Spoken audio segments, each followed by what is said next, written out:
ভূতেরাও নাকি রাজপ্রাসাদে থাকে। তারপর তারপর কি হলো মাডুল্লা? ভূতেদের রাজপ্রাসাদে যাওয়ার পর ভূতেদের রাজা তোমাকে কি বললো গো? ভূতেদের রাজা আমাকে বলল, কি হয়েছে রাজামশাই?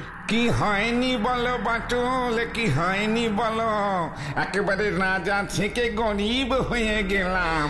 আর এই সব হয়েছে ওই দুষ্টু নগেন খুনোর জন্য। পই পই করে ন্যাপাটাকে মারণ করেছিলাম। মানুষের গন্ধ পেলেই অত নাচানাচি করিস না, নাচানাচি করিস না।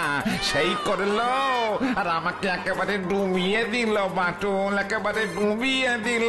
হায় হায় হায় হায় হায় হায়, আমার রাজ কোষাগারের সব মোহর শেষ হয়ে গেল বাটুল। কোষাগারে আর একটাও মোহর পড়ে নেই।